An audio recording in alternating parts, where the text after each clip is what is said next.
se incrusta en la seguridad energética de Norteamérica, pero aquí viene algo muy interesante, es con Canadá y con canadienses, con México, sus hidrocarburos, pero sin mexicanos, la reforma migratoria totalmente detenida, que no supimos negociar en este momento, con drones, un muro de la ignominia y border patrol, así de sencillo. Ahora, ¿qué sucede?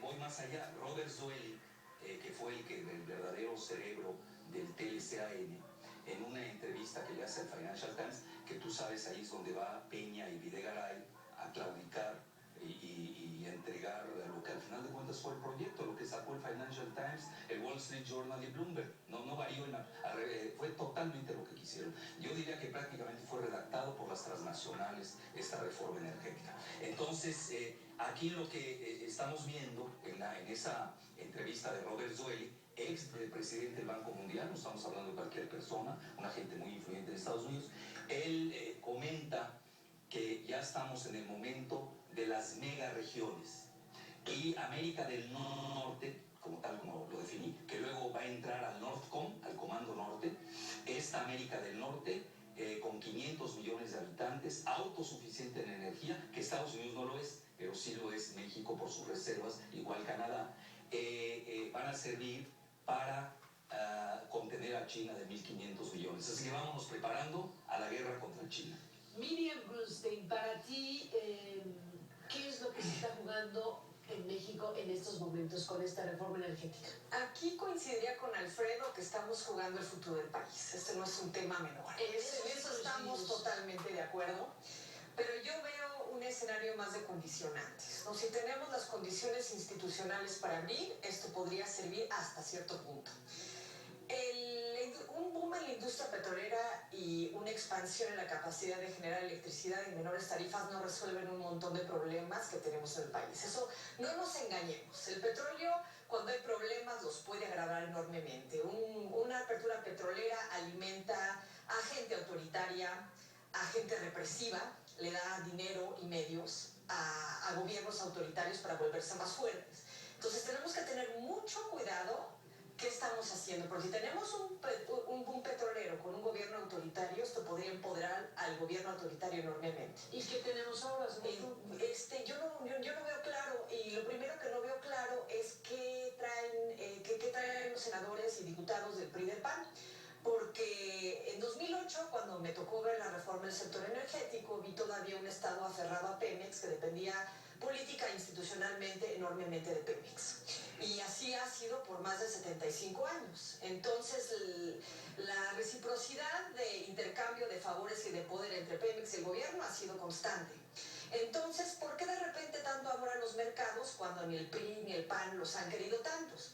Entonces, me imagino que Pemex, por el estado crítico en el que está, les está dejando de servir. Esta es una interpretación penumbrosa, lo reconozco, pero lo que no veo es la razón profunda de para qué abrir.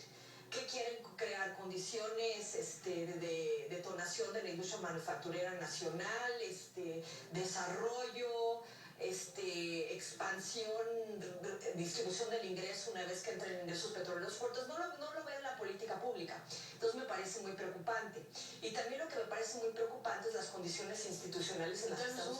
Perdón, Miriam, ¿te parece muy preocupante porque lo que ves aquí es que un boom petrolero producto de una apertura puede alimentar una circunstancia política contraria a la democracia? Ah, sí. ¿Eso es tu principal Sí, es mi preocupación. Un boom petrolero con un régimen autoritario o casi puede significar la instauración de ¿qué? Pues de un régimen sumamente autoritario. ¿Es el riesgo mayor para ti? Eso y también un dispendio de los ingresos petroleros desmesurado que no tenga que ver nada con el desarrollo del país y la distribución del ingreso. O sea, hemos sido unos pésimos administradores de recursos naturales. Lo hicimos con Pemex. ¿Quién tiene la culpa de que Pemex, vamos a hablar de culpas porque ese es un término que a mí me cae muy gordo, pero ¿quién es la responsabilidad de que Pemex esté en el estado en que está hoy? Pues la mala gestión gubernamental. Entonces, ¿por qué prefiero una lógica de mercado? Porque la lógica del Estado en México me ha resultado desastrosa. Ha sido un contubernio permanente entre el poder político y el poder petrolero que nos tiene donde nos tiene. Ha sido la mala utilización de una entidad económica tan poderosa como Pemex. Entonces, ¿qué me hace pensar que el mismo partido que tuvo a Pemex en condiciones de utilización política tan perniciosas lo va a hacer bien ahora? O sea, ese es mi punto mayor de Entonces, ¿tú estás a escepticismo. favor de la apertura? Sí. Por esa lógica. Sí, Aunque a la sí, vez estás preocupada por el bus Sí. que va a venir. Sí, O sea, sí, sí. Estoy atrapada. ¿Estás Estoy atrapada en un sí o en un no a la apertura de la reforma? Sí, porque además he estudiado. ¿Estás Sí, indecisa? no, estoy totalmente indecisa y estoy muy asustada. Estás indecisa y asustada. Sí. Déjame hacer una pausa porque esa frase merece explicación. Volvemos después de la pausa. Claro. Indecisa y asustada es una visión tremenda, ¿no?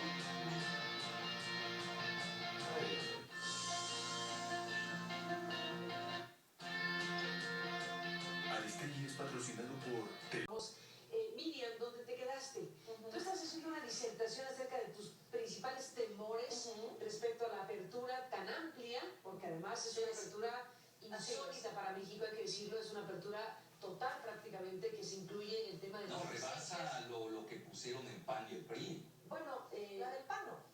yo Sí, creo que es porque una luego del PAN. metieron las licencias. Colocaron las licencias, que sí era un tema para el PAN, la producción compartida y las utilidades compartidas, que fue el planteamiento de Peña Nieto. Es mucho más amplio que lo que Peña Nieto planteó en su iniciativa. Tú estás analizando, Miriam, precisamente el asunto y has dicho varias cosas. ¿Te preocupa que un boom petrolero, que un ingreso de recursos importante para México, con un gobierno que pueda tener tendencia o tentación autoritaria, se pueda consolidar como tal? Pero a la vez haces una argumentación en donde apelas a los mercados antes que al estatismo por los malos resultados del manejo de los estados frente a la economía. Conclusión, tú terminas el bloque anterior y dices, estoy indecisa y asustada. Así es. Esa es tu conclusión. Esa es mi conclusión. Ese es en el estado En el que te encuentras. en el que me encuentro. Y llevo ahí muchos meses. ¿Y qué dices, Alfredo Jalife? Tú no estás Bueno, no, indeciso. yo lo estoy viendo, con todo lo contrario. Para mí queda muy claro que eso es un proyecto que viene desde el Tratado de Libre Comercio, luego sigue con el ASPAN, que no dio ni seguridad ni prosperidad.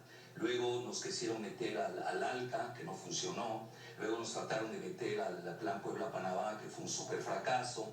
Pero aquí viene lo más interesante. Quienes están proponiendo la reforma gobernaron ya el PAN 12 años y fue un soberano fracaso para el PIB del país. Y tuvimos la reforma de Calderón, que también fue otro fracaso, por lo que estoy viendo. Si no estuvieran en 2008.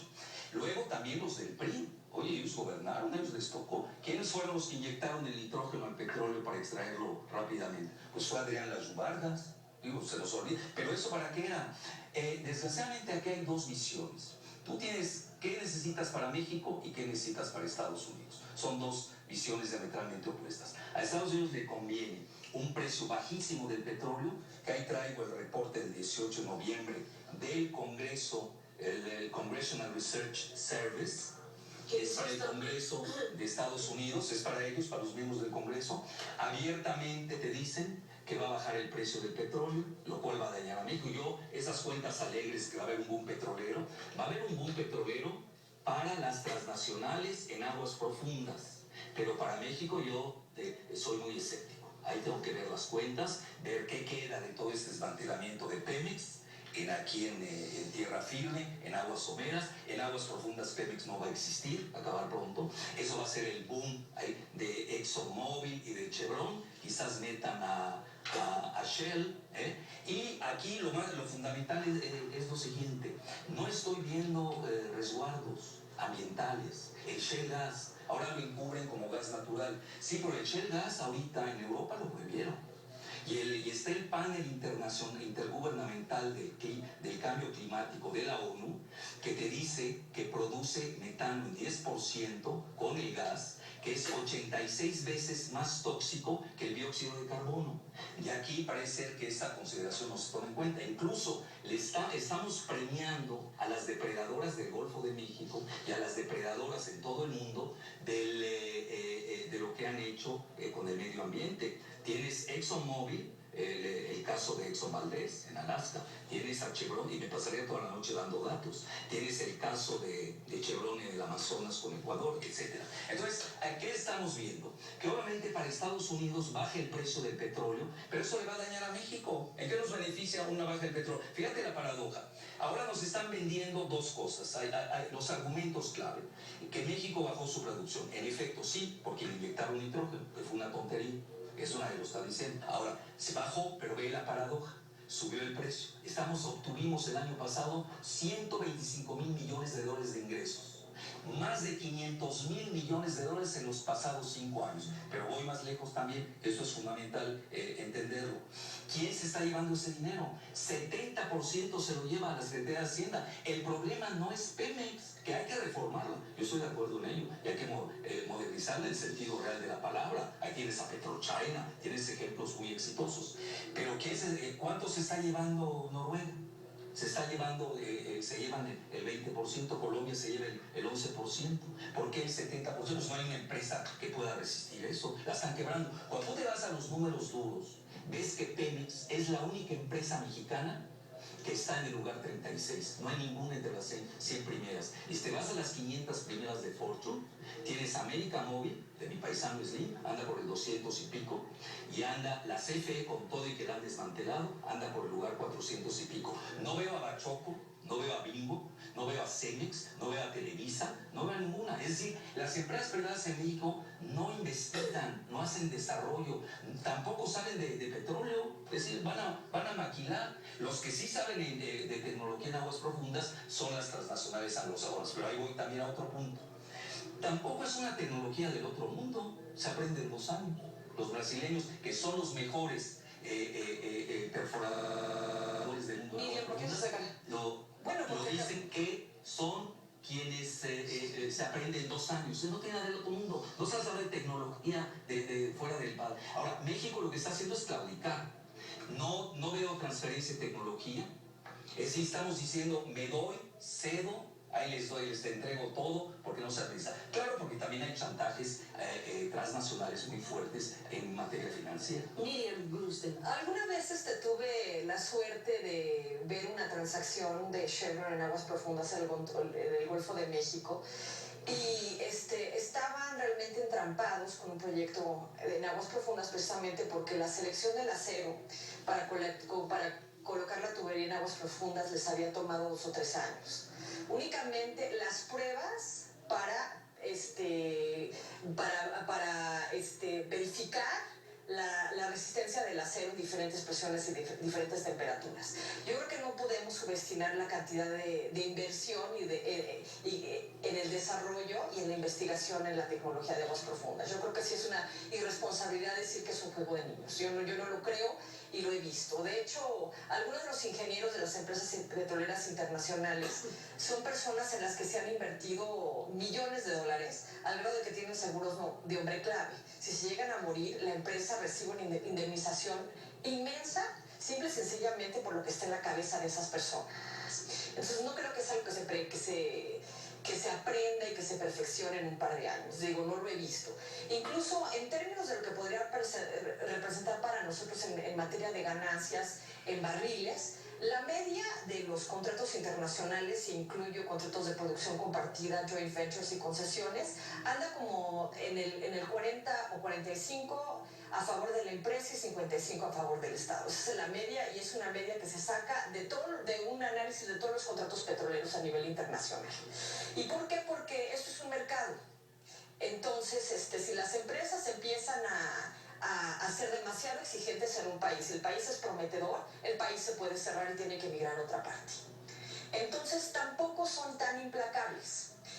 No hay que subestimar su poder, porque son entes muy poderosos, pero tampoco son implacables. Lo vimos en Venezuela, que llegó Hugo Chávez, les canceló sus empresas mixtas, aumentó la participación estatal sustancialmente, los contratos operativos se rescindieron Y continuaron ahí. porque les conviene.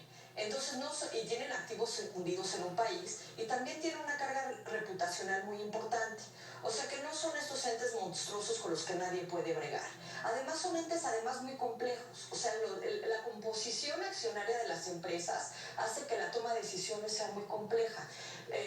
Aquí Alfredo mencionaba el problema de Chevron en Ecuador, que realmente fue de Texaco y es de muchos años. Y la decisión sobre llegar al arbitraje con los indígenas de la Amazonia ha sido una decisión muy, muy debatida dentro del Consejo de Administración de Chevron. Y tampoco es tan claro que las empresas multinacionales invariablemente están en perfecta alineación de incentivo con sus gobiernos. Yo recuerdo de un caso en que una empresa norteamericana estaba feliz haciendo negocios en Irán, feliz, con un gobierno sumamente autoritario. Y el gobierno de Estados Unidos le estaba tratando de sacar porque tenía que cumplir tratados en materia de derechos humanos. Y la empresa estaba enclavada en Irán, no se quería salir, y el gobierno de Estados Unidos la tuvo que amenazar con castigarla económicamente por los activos que tenía en Estados Unidos. Por el bloqueo de Irán. Exactamente, por el bloqueo de Irán. Y ellas estaban felices haciendo negocios. O sea que no es blanco y negro, es una industria tremendamente compleja y no es de que los intereses de los buenos están en contra de los intereses de los malos. Miriam, Alfredo, después de la pausa entramos en la parte final. Gracias. Aristegui es patrocinado por Telcel. Con la mayor cobertura nacional e internacional, Telcel, la red en tus manos. Entramos en la parte final, Alfredo Jalife, Miriam Brunstein. Bueno, cerramos, Miriam, con tu comentario final, Alfredo, con tu comentario final. ¿Con qué cierras, Miriam?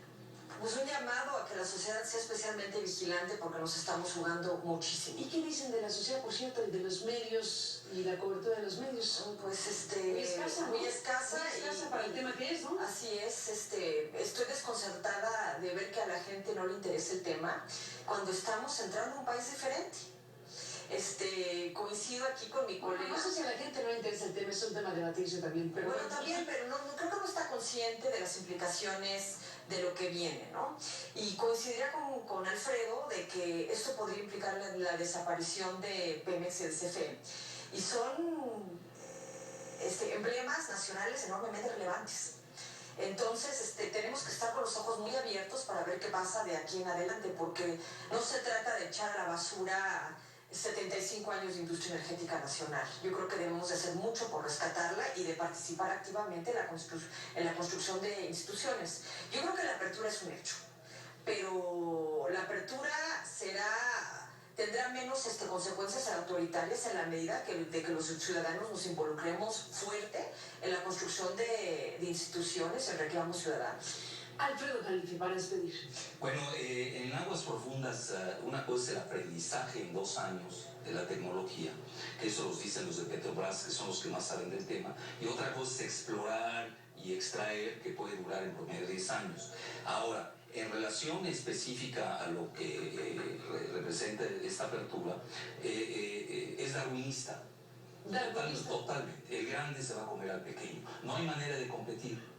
No hay manera, porque para empezar, Pemex está secuestrada financieramente. Le están quitando el 70%. No hay manera. Ahora, y eso no varió, ¿eh? Es decir, no hubo... luego le crean entidades diferentes que obviamente la están haciendo morir a fuego lento. Ahora, aquí lo fundamental es que la paradoja es que sobra dinero, ¿eh? Todo lo contrario. Hay 125 mil millones de dólares de ingreso de Pemex. Luego, tenemos en Banxico 177 mil millones de dólares, que la mayor parte viene de Pemex y se puede usar. Tenemos en fondos de pensiones más de 150 mil millones de dólares. Se está invirtiendo 20% de los 150 mil en Estados Unidos, en Europa, que muy bien se puede invertir en Pemex. Y te doy las cifras, las migajas con las que nos quieren comprar. En estos momentos Pemex, yo no sé qué va a hacer, estaba invirtiendo 25 mil millones de dólares de inversión. Y lo reconoce el reporte de JP Morgan del 28, reconoce que cuando mucho van a llegar a 15 mil millones de dólares. ¿Qué quiere decir?